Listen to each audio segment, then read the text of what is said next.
Hi friends, bounce back ఛానల్కి స్వాగతం. తెలంగాణ రాష్ట్రంలో పబ్లిక్ సర్వీస్ కమిషన్ నుంచి అతి భారీ నోటిఫికేషన్ గ్రూప్ 4 నోటిఫికేషన్. దీనికి సంబంధించినటువంటి నియామక ప్రక్రియలో అన్ని దశలు దాదాపుగా ముగిసినవి. చివరి దశలో ఉంది రిక్రూట్మెంట్. అంటే అంతిమ ఫలితాలు, provisional selection list, 1:1 selection list అని చెప్పేసి అంటాము. ఇవే మనకు ప్రొవిజనల్ సెలక్షన్ లిస్ట్ అనే పేరుతోనే విడుదలవుతాయి. అంటే ఈ లిస్టులో ఎవరైతే ఉంటారో వాళ్ళందరికీ ఉద్యోగాలు వచ్చినట్లే. ఇటీవలనే మనకు సర్టిఫికేట్ వెరిఫికేషన్ సుదీర్ఘంగా జరిగింది. చాలా మంచిగా అండ్ పకడ్బందీగా అన్ని సౌకర్యాలతో పబ్లిక్ సర్వీస్ కమిషన్ కూడా ఈ సర్టిఫికేట్ వెరిఫికేషన్ని విజయవంతంగా కండక్ట్ చేసింది. ఈ నేపథ్యంలో వేలాది మంది అభ్యర్థులు ఈ ఉద్యోగాలకు సంబంధించిన అంతిమ ఫలితాలు ఎప్పుడు వస్తాయి అని చెప్పేసి ఎదురు చూస్తున్నారు. ఇందులో కొంతమంది ఖచ్చితంగా ఉద్యోగం వస్తుంది అని ఫిక్స్ అయిపోయి ఉన్నారు. అంటే వాళ్ళకు ఉన్నటువంటి ర్యాంకు, వాళ్ళకు ఉన్నటువంటి డిస్టిక్లో వేకెన్సీసు, ఇతర అవకాశాలు అన్నీ కలిపి ఖచ్చితంగా ఉద్యోగం వస్తుంది అనే కాన్ఫిడెన్స్తో ఉన్న వాళ్ళు ఒక ఎత్తు అయితే, ఒకవైపు అయితే మరొక వైపు బార్డర్లో ఉండి అంటే ఉద్యోగం వస్తుందా రాదా అనే ఒక డైలమాలో, ఒక సందిగ్ధంలో ఏం జరగబోతుంది అంటే ఆ బార్డర్లో ఉండి బయట పడతానా లేదంటే హాఫ్ మార్క్తోనా, 1 మార్క్తోనా, 1.5 మార్క్స్తోనా, 2 మార్క్స్తోనా మిస్ అవుతుందా అని చెప్పేసి ఒక టెన్షన్లో ఉన్నటువంటి అభ్యర్థులు ఒకవైపు ఉన్నారు. ముఖ్యంగా ఈ సర్టిఫికేట్ వెరిఫికేషన్కి 1:3 చొప్పున అంటే ఒక పోస్టుకు 3 చొప్పున వెరిఫికేషన్కి పిలవడంతోన ఈ వెయిటింగ్ చేస్తున్నటువంటి వాళ్ళు ఎవరైతే ఉంటారో అంటే బార్డర్లో ఉన్నటువంటి వాళ్ళు ఎవరైతే ఉంటారో వాళ్ళు ఎక్కువగా ఉన్నట్లుగా మనకు అర్థమవుతుంది. ఈ నేపథ్యంలో మరొకసారి అన్విల్లింగ్ కోసం ఆప్షన్ ఇవ్వండి. అంటే ఇంకోసారి ఎవరైతే ఉద్యోగాల్లో చేరారో, ఇతర ఉద్యోగాలు వచ్చి ఉన్నాయో, ఈ గ్రూప్ 4ని వదిలేసుకుంటున్నారో వాళ్ళందరూ అన్విల్లింగ్ ఆప్షన్ని సెలెక్ట్ చేసుకుంటే ఆ ఉద్యోగాలు బార్డర్లో ఉన్నటువంటి అంటే మెరిట్ లిస్ట్లో నెక్స్ట్ ఉన్నటువంటి వాళ్ళకు వచ్చే అవకాశం ఉంది. కాబట్టి బ్యాక్లాగ్ పోస్టులు కూడా మిగలకుండా భర్తీ అయ్యే అవకాశం ఉంది. కాబట్టి ఈ ఆప్షన్ ఇవ్వండి అని చెప్పేసి చాలామంది డిమాండ్ చేస్తున్నటువంటి నేపథ్యంలో అసలు ఇది పాసిబుల్ అవుతుందా, ఇవ్వచ్చా, ఇస్తే ఎలాంటి లాభాలు ఉన్నాయి, అదేవిధంగా నోటిఫికేషన్ అంటే ఈ రిక్రూట్మెంట్ ప్రాసెస్ ఫలితాలు అంటే ఈ రిజల్ట్స్ లేట్ అవుతాయా, డిలే అవుతాయా, సో ఎవరి భయాలు ఎట్లా ఉన్నాయి, దానికి సొల్యూషన్ ఏంటి, ఇలాంటి అంశాలన్నీ కూడా ఈ వీడియోలో ఉంటాయి. క్లియర్గా ఎక్స్ప్లెనేషన్ చేస్తా. వీడియోని పూర్తిగా ఓపికగా చూడండి. ఈ వీడియో ఎవరికి వ్యతిరేకంగా కాదు, అందరికీ సపోర్ట్గానే, అందరికీ మంచి జరగాలి అనే ఉద్దేశంతోనే చేస్తున్నాను. అదేవిధంగా ఈ వీడియోని ఒక సలహాగా, ఒక రిక్వెస్ట్గా, ఒక అవేర్నెస్ వీడియోగా తీసుకోండి. ఇక్కడ ఎవరైనా సరే అంటే వ్యక్తులు కావచ్చు, వ్యవస్థలు కావచ్చు, అంటే ప్రభుత్వం కావచ్చు, పబ్లిక్ సర్వీస్ కమిషన్ కావచ్చు, ఈ వీడియో చూసిన ఎవరైనా సరే దీన్ని పాజిటివ్గానే ఆలోచించే ప్రయత్నం చేయండి. ఓకే, ఇక మనం ఆలస్యం చేయకుండా వీడియోలోకి వెళ్ళిపోదాము. సో ఫ్రెండ్స్, ఇక్కడ గ్రూప్ 4కి సంబంధించి ఫలితాలు వర్సెస్ అన్విల్లింగ్ ఆప్షన్ అనుకోవచ్చు. ఫలితాలు వర్సెస్ అన్విల్లింగ్ ఆప్షన్ అని చెప్పేసి అనుకోవచ్చు ప్రస్తుతం ఉన్నటువంటి సిచ్యువేషన్. ఇందులో మనకు గ్రూప్ 4 సర్టిఫికేట్ వెరిఫికేషన్ కంప్లీట్ అయిపోయింది, అందరికి తెలిసిందే. So successfully completed by Telangana public service commission. అయితే మనకు వేకెన్సీస్ ఎన్ని? 8,180 వేకెన్సీస్, 8,180 వేకెన్సీస్. గ్రూప్ 4 స్థాయిలో ఇన్ని ఉద్యోగాలు రావడం అనేది కూడా ఒక గొప్ప విషయంగా, ఒక మంచి నోటిఫికేషన్గా చెప్పొచ్చు. అయితే ఇందులో ఇదొక్క నోటిఫికేషనే కాకుండా 2022 నుంచి 2022 నుంచి మనకు అనేక నోటిఫికేషన్లు వచ్చినాయి. పదుల సంఖ్యలో నోటిఫికేషన్స్ వచ్చినాయి. అందులో పోలీస్ డిపార్ట్మెంట్కి సంబంధించిన ఎస్ఐ ఆఫ్ పోలీస్ కావచ్చు, కానిస్టేబుల్ కావచ్చు, ఎక్సైజ్ డిపార్ట్మెంట్ కావచ్చు, అదేవిధంగా ఇంజనీరింగ్ విభాగాలైనటువంటి పబ్లిక్ సర్వీస్ కమిషన్ నుంచి ఏడబ్ల్యూ కావచ్చు, ఏఈ కావచ్చు, అదేవిధంగా అధ్యాపక పోస్టులు టెక్నికల్ అయినటువంటి ఈ పాలిటెక్నిక్ లెక్చరర్లు కావచ్చు, అదేవిధంగా జేఎల్ కావచ్చు, డిఎల్ కావచ్చు, రకరకాల వేకెన్సీస్, రకరకాల ఉద్యోగాలకు భర్తీ జరిగింది. ఈ ప్రక్రియలో ఇక గురుకుల, డిఎస్సి ఇలాంటివి కూడా జరిగినాయి. ఇవన్నిటి నేపథ్యంలో గ్రూప్స్ అనేటివి ఒక ప్రత్యేకం. ఎందుకంటే మిగతా నోటిఫికేషన్లకి కొంత అవే అంటే వాటికి సంబంధిత అర్హత కలిగినటువంటి వాళ్ళు మాత్రమే అర్హులుగా ఉంటారు. కానీ గ్రూప్స్ విషయానికి వస్తే ఏ డిగ్రీ అయినా సరే ఉన్నటువంటి వాళ్ళందరూ అర్హులుగా ఉంటారు. కాబట్టి గ్రూప్ 1 కావచ్చు, గ్రూప్ 2 కావచ్చు, గ్రూప్ 3 కావచ్చు, గ్రూప్ 4 కావచ్చు, లక్షల సంఖ్యలో అప్లికేషన్స్ ఉంటాయి. ముఖ్యంగా గ్రూప్ 4కి 9,50,000 అప్లికేషన్స్ రావడం అనేది ఒక రికార్డ్గా చెప్పొచ్చు. 9,50,000 అప్లికేషన్స్. ఓకే, అందులో 7,60,000కు పైగా ఎగ్జామ్ రాశారు. ఓకే, సో 7,60,000కు పైగా ఎగ్జామ్ రాసినటువంటి సిచ్యువేషన్ ఉంది. ఈ నేపథ్యంలో ఇక్కడ దీన్ని ఒక్కదాన్ని అంటే గ్రూప్ 4 ఒక్కటే ప్రిపేర్ అయ్యి గ్రూప్ 4 ఒక్కటే రాసే వాళ్ళకంటే మల్టిపుల్ ఎగ్జామ్స్, కొందరికి ఇతర అర్హతలు కూడా ఉండడంతోన ఇంజనీరింగ్ జాబ్స్ కావచ్చు, హాస్టల్ వెల్ఫేర్ ఆఫీసర్ కావచ్చు, ఇంకా జేఎల్లు, డిఎల్లు అనేకం అన్ని వచ్చినటువంటి అన్ని నోటిఫికేషన్లో అర్హత ఉన్న ప్రతిదాన్ని రాసినటువంటి అభ్యర్థులు ఉన్నారు. ఇక్కడ ఎవరైతే మంచి ప్రిపరేషన్ చేసి ఉన్నారో అంటే స్టాండర్డ్ ప్రిపరేషన్, చాలా సుదీర్ఘకాలంగా ప్రిపరేషన్ కావచ్చు, కొంత తెలివిగా ప్రిపరేషన్ కావచ్చు, కొంత వాళ్ళకు ఇంటెలిజెన్స్, వాళ్ళ యొక్క ఏమంటారు కొంత స్కిల్స్ కావచ్చు, ఈ అన్నిటి నేపథ్యంలో కొంతమందికి మల్టిపుల్ జాబ్స్, కొంతమంది అనేకంటే చాలా మందికి మల్టిపుల్ జాబ్స్ వస్తున్నాయి. సో ఒకటి కంటే ఎక్కువ ఉద్యోగాలకు సెలెక్ట్ అవుతున్నటువంటి వాళ్ళ సంఖ్య చాలా ఎక్కువగా ఉంది. ముఖ్యంగా ఈసారి ఈ 2022 నుంచి జరుగుతున్నటువంటి ఈ నోటిఫికేషన్లలో ఇది అంటే ఈ ట్రెండ్ ఎక్కువగా కొనసాగుతుంది. అందుకే మల్టిపుల్ జాబ్స్ అంటే ఈ గ్రూప్ 4తో పాటు ఇతర ఏదో ఒక ఉద్యోగం, ఇది దీనితో పాటు ఇంకొక ఉద్యోగం అదనంగా వచ్చేటువంటి అభ్యర్థుల సంఖ్య నా అంచనా ప్రకారము 2500 నుంచి 3000 మంది వరకు ఉండొచ్చు. 2500 నుంచి 3000 మెంబర్స్. అంటే వీళ్ళు గ్రూప్ 4లో ఉంటున్నారు, గ్రూప్ 4లో ఖచ్చితంగా వీళ్ళకి ఉద్యోగం వస్తుంది. ఎట్ ద సేమ్ టైం ఇతర ఉద్యోగాలకు ఆల్రెడీ సెలెక్ట్ అయ్యి కానీ, లేదంటే మెరిట్ లిస్ట్లో టాప్లో ఉండి కానీ, లేదంటే గతంలోని 2018 కానీ 16 కానీ ఆ టైంలో ఉద్యోగాలు సాధించిన వాళ్ళు కానీ ఉన్నటువంటి సిచ్యువేషన్ మనకు కనిపిస్తుంది. అంటే 2500 నుంచి 3000 మెంబర్స్ మల్టిపుల్ జాబ్ హోల్డర్స్గా ఉండబోతున్నారు. కానీ ఒకటే ఉద్యోగం చేస్తారు. ఈ ఒకే ఉద్యోగం చేస్తున్నటువంటి నేపథ్యంలో దేన్ని వదులుకుంటారంటే సాధారణంగా గ్రూప్ 4ను వదులుకుంటారు. ఫర్ ఎగ్జాంపుల్, ఒక పర్సన్కి ఏడబ్ల్యూ వచ్చింది, అసిస్టెంట్ ఎగ్జిక్యూటివ్ ఇంజనీర్ జాబ్ వచ్చింది. అసిస్టెంట్ ఎగ్జిక్యూటివ్ ఇంజనీర్ జాబ్ను వదిలేసుకొని గ్రూప్ 4కి వస్తాడా అంటే రాడు. ఇంకో అభ్యర్థికి ఎస్ఐ ఆఫ్ పోలీస్ సివిల్ వచ్చింది, ఇటీవల ట్రైనింగ్ కూడా అయిపోయింది. ఎగ్జాంపుల్ చెప్తున్నా, చాలా మంది ఉన్నారు, బట్ ఒకరు అనుకుందాం. ఆ ఒక person SI of police recruitment అయిపోయింది, ట్రైనింగ్ అయిపోయింది, అంత అయిపోయింది. కానీ అంతకుముందే ఎగ్జామ్ రాసి ఉన్నాడు కాబట్టి ఇందులో కూడా సెలెక్ట్ అవుతున్నాడు. ఇప్పుడు దీనికి వస్తాడా అంటే రాడు. ఈ విధంగా చాలామంది ఉన్నారు. సో ఇలాంటి నేపథ్యంలో ఇవన్నీ కూడా బ్యాక్లాగ్స్గా మిగిలిపోయే అవకాశం ఉంది. అయితే ఇటీవల జరిగినటువంటి సర్టిఫికేట్ వెరిఫికేషన్ ఆఫ్ గ్రూప్ 4, అదేవిధంగా వెబ్ ఆప్షన్స్లో కొంతమంది ఆల్రెడీ వదిలేసిండ్రు. అంటే అప్పటికే ఉద్యోగాలు ఉండడంతోన వాటికి హాజరు కాకుండా వదిలేసిండ్రు. అయినప్పటికీ ఇంకొంతమంది కూడా వదిలేసుకునే అవకాశం ప్రస్తుతం అయితే కనిపిస్తుంది. ఎందుకంటే కొన్ని పరీక్షలకు సంబంధించి రిజల్ట్స్ అంటే ప్రొవిజనల్ సెలక్షన్ లిస్టులు కావచ్చు, జనరల్ ర్యాంకింగ్ లిస్టులు కావచ్చు, ఇటీవల వచ్చినాయి. కాబట్టి ఇంకా చాలామంది ఉన్నారు. ఇలా కాకుండా కేవలం గ్రూప్ 4 మాత్రమే, అంటే వేరే ఆప్షన్ లేదు, ఓన్లీ గ్రూప్ 4 రాశారు, ఓన్లీ గ్రూప్ 4కి సెలెక్ట్ అయ్యారు, అంటే మల్టిపుల్ ఎగ్జామ్స్ రాసినప్పటికీ కూడా కేవలం గ్రూప్ 4 మాత్రమే సెలెక్ట్ అవుతున్నాము అన్నటువంటి క్యాండిడేట్స్ కూడా ఉంటారు. ఇలాంటి వాళ్ళు ఒక 4 నుంచి 5000 మంది వరకు ఉండొచ్చు. అలా కాకుండా బార్డర్ మార్క్స్తో ఉన్నటువంటి అభ్యర్థులు చాలామంది ఉన్నారు.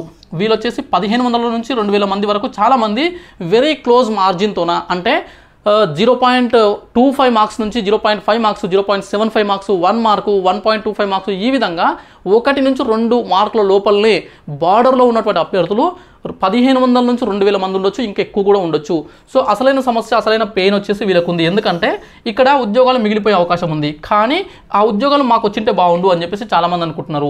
ఇక్కడ మల్టిపుల్ జాబ్స్ వచ్చిన వాళ్ళు సేఫ్, ఎందుకంటే వీళ్ళకి ఆల్రెడీ ఒక మంచి ఉద్యోగాలు వచ్చినాయి. గ్రూప్ 4 వదిలేసుకోబోతున్నారు. కొంతమంది ఆల్రెడీ వదిలేసుకున్నారు ఆప్షన్స్ ఇవ్వకుండా, కొంతమంది ఇప్పుడు అవకాశం వస్తే వదిలేసుకుంటారు. వీళ్ళకి ఎలాంటి సమస్య లేదు. ఓన్లీ గ్రూప్ 4 అన్నటువంటి వాళ్ళు వీళ్ళకి కూడా సమస్య లేదు. 1:1లో ఖచ్చితంగా ఉంటాము అనే కాన్ఫిడెన్స్ ఉంది. వీళ్ళకు వచ్చినటువంటి ర్యాంకు, వీళ్ళ జిల్లాలో ఉన్నటువంటి వేకెన్సీస్, వీళ్ళకు ఉన్నటువంటి రిజర్వేషను, వీళ్ళకు సమస్య లేదు.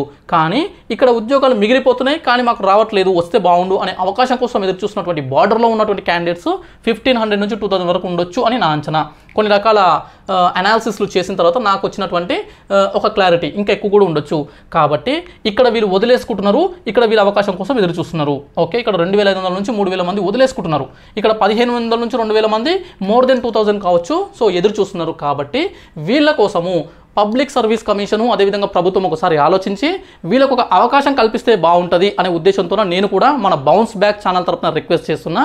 అయితే సో ఇందులో ఎలాంటి ఆప్షన్స్ ఉన్నాయి, ఏం చేయొచ్చు అంటే ఆప్షన్స్ ఫస్ట్ వన్ వచ్చేసి రీలింక్విష్మెంట్ ఆప్షన్. అంటే ఇప్పుడు ఫైనల్ రిజల్ట్స్ ఇచ్చే కంటే ముందే, ప్రాసెస్ చేసే కంటే ముందే రీలింక్విష్మెంట్ ఆప్షన్ అని చెప్పేసి ఒకటి ఇచ్చి ప్రతి అభ్యర్థి కూడా అంటే ఎవరైతే ఉద్యోగాన్ని వదులుకోవాలనుకుంటున్నారో వాళ్ళందరూ రీలింక్విష్మెంట్ ఆప్షన్ ద్వారా అన్విల్లింగ్ ఇస్తే, అంటే నేను జాయిన్ అవ్వను అని చెప్పేసి అన్విల్లింగ్ కనుక ఇస్తే వాళ్ళను ఆ నియామక ప్రక్రియలో మంచి ర్యాంక్ ఉన్నప్పటికీ వాళ్ళే మేము వదులుకుంటున్నామని చెప్పడంతోనే వాళ్ళని పక్కన పెట్టి రిమైనింగ్ క్యాండిడేట్స్ని ప్రాసెస్ చేసి వాళ్ళకి సంబంధించి వాళ్ళ జిల్లాలు, వాళ్ళకు ఉన్నటువంటి ర్యాంకులు, వాళ్ళ యొక్క రిజర్వేషను, వాళ్ళకు ఉన్నటువంటి అవకాశాలన్నీ పరిశీలించి ఉద్యోగాల నియామక ప్రక్రియ చేపట్టి ఫైనల్ రిజల్ట్స్ ఇచ్చే అవకాశం ఉంది. ఇది ఒక ఆప్షన్. ఓకే, సో రీలింక్విష్మెంట్ డైరెక్ట్గా ఇవ్వడం ద్వారా. రెండవది వెబ్ ఆప్షన్స్ ఏవైతే గతంలో ఇచ్చారో ఈ వెబ్ ఆప్షన్స్లో ఎడిట్ ఆప్షన్ ఇవ్వడము. ఎడిట్ ఆప్షన్ అంటే వెబ్ ఆప్షన్స్ ఇప్పుడు ప్రతి అభ్యర్థి ఎవరైతే 1:3లో సెలెక్ట్ అయినారో, ఎవరైతే సర్టిఫికేట్ వెరిఫికేషన్కి అటెండ్ అయ్యారో, యాబ్సెంటీస్ ఉన్నారు, యాబ్సెంటీస్ని పక్కన పెడితే మిగతా వాళ్ళు ఎవరైతే అటెండ్ అయ్యారో వీళ్ళందరూ వెబ్ ఆప్షన్స్ ఇచ్చి ఉన్నారు కదా, వాళ్ళకి ఇంకొకసారి ఎడిట్ ఆప్షన్ ఇస్తే ఎవరైతే ఉద్యోగంలో చేరను అనుకుంటారో వాళ్ళందరూ కూడా విల్లింగ్ ఇచ్చినటువంటి వాటిని చేంజ్ చేసి అన్ని అన్విల్లింగ్ పెట్టేస్తే అయిపోతుంది. అంటే ఫర్ ఎగ్జాంపుల్ ఒక అభ్యర్థికి 600 ఆప్షన్స్ ఉన్నాయి అనుకుందాం. అతనికి ఉన్నటువంటి అర్హతను బట్టి 600 వెబ్ ఆప్షన్స్ అవకాశం ఉంటే అతను ఒక 200 ఆప్షన్స్ విల్లింగ్ ఇచ్చాడు, 400 ఆప్షన్స్ అన్విల్లింగ్ ఇచ్చాడు అనుకుందాం. ఓకే, ఇది విల్లింగ్, ఇది అన్విల్లింగ్. ఇప్పుడు తను వేరే ఉద్యోగానికి సెలెక్ట్ కావడము ఇతర కారణాల వల్ల గ్రూప్ 4కి రాను అనుకుంటే ఈ రిమైనింగ్ 200 కూడా అన్విల్లింగ్ కిందకి మార్చుకునే అవకాశం ఉంది. ఇది ఎప్పుడు వస్తుంది, ఎట్లా వస్తుంది అంటే వెబ్ ఆప్షన్స్ని ఎడిట్ ఆప్షన్స్ ఇవ్వడము, ఎడిట్ ఆప్షన్ ఇవ్వడం ద్వారా అన్విల్లింగ్ అనేది ఇచ్చుకోవచ్చు. ఇది కూడా ఒక ప్రాసెస్. మూడవది, ఈ ప్రాసెస్ కొనసాగించి నియామక ప్రక్రియ కొనసాగించి ఉద్యోగానికి సంబంధించిన ప్రొవిజనల్ సెలక్షన్ లిస్ట్ ఇచ్చి జాయినింగ్స్ అన్నీ అయిపోయిన తర్వాత ఏవైతే మిగులుతాయో ఎవరైతే జాయిన్ అవ్వరో వాటికి సెకండ్ లిస్ట్ ఇవ్వడము, సెకండ్ లిస్ట్ ఆఫ్ సెలక్షన్ ఇవ్వడము. అయితే ఈ గ్రూప్ 4 విషయానికి వస్తే అనేక డిపార్ట్మెంట్స్, ముఖ్యంగా దాదాపు 100 వరకు డిపార్ట్మెంట్స్ అండ్ సబ్ డిపార్ట్మెంట్స్ కలిపి దాదాపు 199 పోస్ట్ కోడ్లు ఉన్నాయి. సో అవొకటి అన్ని జిల్లాలు అంటే 33 జిల్లాలలో ఒకటి, అదేవిధంగా కొన్ని స్టేట్ క్యాడర్ ఉన్నాయి, కొన్ని సిడి క్యాడర్ ఉన్నాయి. ఇలా మల్టిపుల్ అంటే చాలా రకాల ఆప్షన్స్ ఉన్న నేపథ్యంలో సెకండ్ లిస్ట్ రెండవ జాబితా ఇవ్వడం అనేది పాసిబుల్ అయ్యే అవకాశం అయితే లేదు.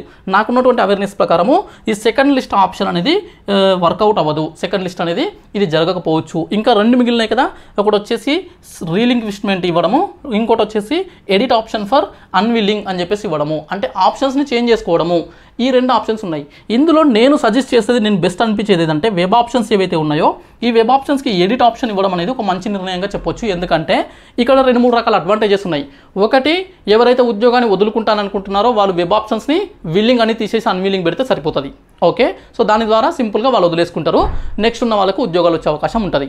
రెండవది, చాలామంది 1:1లో ఉండేవాళ్ళు కావచ్చు, లేదంటే 1:1లో లేకపోయినా బార్డర్లో ఉన్న వాళ్ళు కావచ్చు. ఎవరైతే ఈ సర్టిఫికేట్ వెరిఫికేషన్కి అటెండ్ అయ్యారో వీళ్ళు చాలామంది మిస్టేక్స్ చేశారు.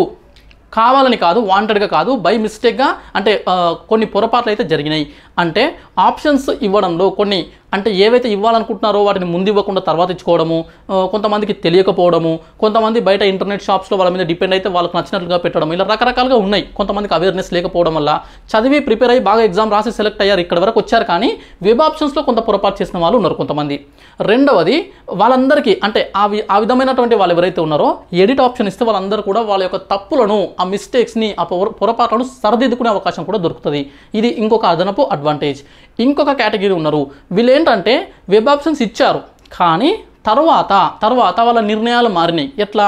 ఫర్ ఎగ్జాంపుల్, ఏ అనే ఒక డిపార్ట్మెంట్కి సంబంధించి ఏ అనే ఒక డిపార్ట్మెంట్ ఫస్ట్ ఆప్షన్ ఇచ్చారు, బి అనే డిపార్ట్మెంట్ సెకండ్ ఇచ్చారు, సి అనేది థర్డ్ ఇచ్చారు ఆప్షన్ అనుకుందాం ఒక డిపార్ట్మెంట్ వైజ్గా. కానీ కొన్ని కారణాల వల్ల ఏ అనేది ఫస్ట్ ఆప్షన్ వద్దు, ఇప్పుడు నేను సి అనే డిపార్ట్మెంటో లేదంటే బి అనే డిపార్ట్మెంట్నో ముందు ఇచ్చుకుంటా, ఆ డిపార్ట్మెంట్లోకి వెళ్తా అని చెప్పేసి ఆప్షన్స్ కొంత మార్చుకోవాలి అనుకున్న నిర్ణయానికి వచ్చిన వాళ్ళు ఉన్నారు. అంటే at the time of certificate verification, before certificate verification, they have given web options, but they want to change their options right now. అంటే ఇప్పుడు మాత్రం వాళ్ళ యొక్క ఆప్షన్స్ చేంజ్ చేసుకోవాలనుకుంటున్నారు కానీ అవకాశం లేదు. అలాంటి వాళ్ళకు కూడా ఇక్కడ దీని ద్వారా న్యాయం జరిగే అవకాశం ఉంది. ఒకటి, అన్విల్లింగ్ ఇవ్వడం ద్వారా బార్డర్లో ఉన్న వాళ్ళకు న్యాయం జరుగుతుంది. రెండవది, మిస్టేక్స్ చేసిన వాళ్ళకు న్యాయం జరుగుతుంది. మూడవది, మిస్టేక్స్ చేయకపోయినా ఆప్షన్స్ మార్చుకుందాము అనుకున్న వాళ్ళకు న్యాయం జరుగుతుంది. కాబట్టి ఇది బెస్ట్ ఆప్షన్గా నేను చెప్తున్నా, అంటే నా యొక్క ఒపీనియను. ఇది స్వీకరిస్తే, దీని అవకాశం కల్పిస్తే ఇంకా బాగుంటుంది పబ్లిక్ సర్వీస్ కమిషన్. కాబట్టి ఇది ఒకటి పరిశీలించాల్సిందిగా నేను రిక్వెస్ట్ చేస్తున్నా. అయితే ఈ అన్విల్లింగ్ ఆప్షన్ ఏదైతే ఉందో, అన్విల్లింగ్ ఆప్షన్ అనేది ఎక్కువ రోజులు ఇవ్వాల్సిన అవసరం లేదు. ఎక్కువ రోజులు అంటే నెలలు ఇవ్వాల్సిన అవసరం లేదు. ముఖ్యంగా చాలామంది అభ్యర్థులు 1:1 సెలక్షన్ లిస్ట్లో ఖచ్చితంగా ఉంటాము అని కాన్ఫిడెన్స్ ఉన్నటువంటి, ర్యాంక్ ఉన్నటువంటి, వేకెన్సీ ఉన్నటువంటి అభ్యర్థులు ఎవరైతే ఉన్నారో వీళ్ళలో ఒక భయం కూడా స్టార్ట్ అయిందనే విషయం నా దృష్టికి వచ్చింది. కొంతమంది మెసేజ్ చేశారు, కొంతమంది వాళ్ళ యొక్క ప్రాబ్లం కూడా చెప్పుకున్నారు. Yes, that is also genuine issue. ఏంటంటే సంవత్సరాలుగా వెయిట్ చేస్తే కానీ నోటిఫికేషన్స్ రాలేదు, వచ్చిన నోటిఫికేషన్ కూడా ఇప్పటికే 2 సంవత్సరాలు అవుతుంది దాదాపుగా. ఈ నేపథ్యంలో మళ్ళీ ఆలస్యం అవుతుందా అని చెప్పేసి భయపడుతున్నారు. అయితే ఇక్కడ ఈ ప్రాసెస్ అనేది ఎక్కువ టైం టేకింగ్ ప్రాసెస్ కాదు. ఈ విషయాన్ని కొంత గమనించండి, అర్థం చేసుకోండి. జస్ట్ 1 వీక్, కేవలం ఒక వారము లేదా 10 రోజులు, వారము లేదా 10 రోజులు, అంతకంటే ఎక్కువ అవసరం లేదు కూడా. వారం రోజులు లేదా 10 రోజులు, ఇంకా 10 రోజులు కూడా అవసరం లేదు. కరెక్ట్గా చెప్పాలంటే ఒక 1 వీక్ కనుక ఈ ఆప్షన్ ఇస్తే ఎవరైతే చేంజ్ చేసుకోవాలనుకుంటున్నారో వాళ్ళు చేంజ్ చేసుకుంటారు. ఫర్ ఎగ్జాంపుల్, 24,000 మంది సర్టిఫికేట్ వెరిఫికేషన్కి పిలువబడ్డారు కదా, 24,000 ప్లస్ మెంబర్స్కి సర్టిఫికేట్ వెరిఫికేషన్కి పిలిస్తే అందులో యాబ్సెంటీస్ పోగా మిగిలిన వాళ్ళు ఎగ్జాంపుల్ ఒక 20,000 అనుకుందాం అంతే. ఇది ఎగ్జాక్ట్ నెంబర్ కాదు, కొంత ఎక్కువ ఉండొచ్చు, తక్కువ ఉండొచ్చు. అయితే ఒకవేళ 20,000 మంది కనుక అటెండ్ అయ్యి ఉంటే ఈ 20,000 మందిలో 20,000 మంది చేంజ్ చేసుకుంటారా అంటే నో, చేంజ్ చేసుకోరు. చాలామంది చేంజ్ చేసుకోరు. ఎవరైతే ఇక్కడ అన్విల్లింగ్ ఇవ్వాలనుకుంటున్నారో వాళ్ళు చేంజ్ చేసుకుంటారు. రెండవది మిస్టేక్స్ చేస్తున్నారో వాళ్ళు చేంజ్ చేసుకుంటారు. మూడవది ఎవరైతే మిస్టేక్స్ చేయకపోయినా ఆప్షన్స్ ప్రయారిటీ మార్చుకోవాలనుకుంటున్నారో వాళ్ళు చేంజ్ చేసుకుంటారు. ఈ విధంగా ఇందులో 10% అనుకుంటే ఒక 2,000 మంది వరకు లేదా 3,000 మంది వరకు ఈ వెబ్ ఆప్షన్స్ని ఎడిట్ ఆప్షన్ ఉపయోగించుకునే అవకాశం ఉంది. Remaining 90 to 85% of the candidates అదేవిధంగా అంతే టచ్ చేయకుండా వాళ్ళు ఆల్రెడీ ఇచ్చినటువంటి వెబ్ ఆప్షన్స్ని కొనసాగించే అవకాశం ఉంది. ఈ ఆప్షన్ ఇవ్వడం ద్వారా ఒక వారం రోజులు, ఎక్కువ కాదు, ఒక వారం రోజులు ఇది ఒక ఎక్స్ట్రా ప్రాసెస్ వచ్చి చేరుపడుతుంది. అంతకు మించి ఏమీ జరగదు.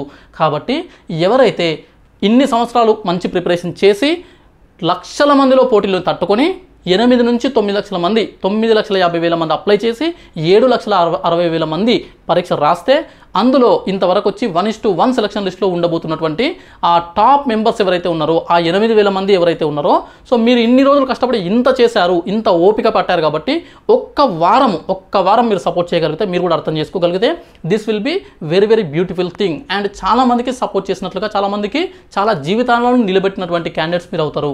ఎందుకంటే ఇలా హండ్రెడ్స్ ఆఫ్ క్యాండిడేట్స్, వందల సంఖ్యలో అభ్యర్థులు, ఇంకా కరెక్ట్గా చెప్పాలంటే 1,500 నుంచి 2,000 మంది వరకు కూడా బార్డర్లో ఉన్నటువంటి క్యాండిడేట్స్ బయటపడి ఉద్యోగాలు వచ్చే అవకాశం అయితే ఉంది. ఓకే, సో అందరూ అర్థం చేసుకోండి. ఇక్కడ ఎవరైనా సరే దీన్ని పాజిటివ్గా తీసుకొని ఈ అవకాశం కల్పించాలని కోరుకుందాం.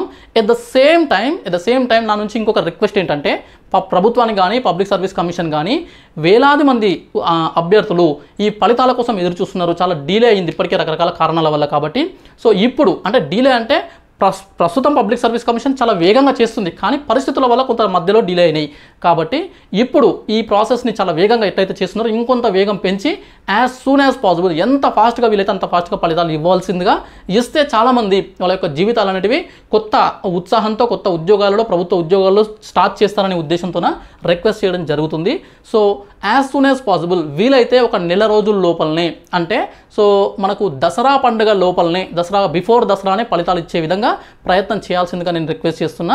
ముఖ్యంగా ఈ గ్రూప్ 4 నోటిఫికేషన్ కోసం వేలాది మంది ఎదురు చూస్తున్నారు. ఇది ఒక్క నోటిఫికేషన్ ఫినిష్ అయిపోతే 8,000కు పైగా ఉద్యోగులు రాబోతున్నారు. 8,000 జీవితాలు నిలబడబోతున్నాయి. ఎట్ ద సేమ్ టైం 1,000 నుంచి 1,500 ఇంకొన్ని సందర్భాల్లో 2,000 వరకు బ్యాక్లాగ్ పోస్టులుగా మిగిలే అవకాశం ఉంది. కాబట్టి ఈ ఆప్షన్స్ని పరిశీలించి వీటిని కూడా ఇస్తే ఒక వారం రోజులు ఒక ఆప్షన్ కనుక ఇవ్వగలిగితే ఇవి కూడా బ్యాక్లాగ్ పోస్టులు లేకుండా మ్యాక్సిమం వేకెన్సీస్ని ఫిలప్ చేసిన విధంగా ఉంటుంది.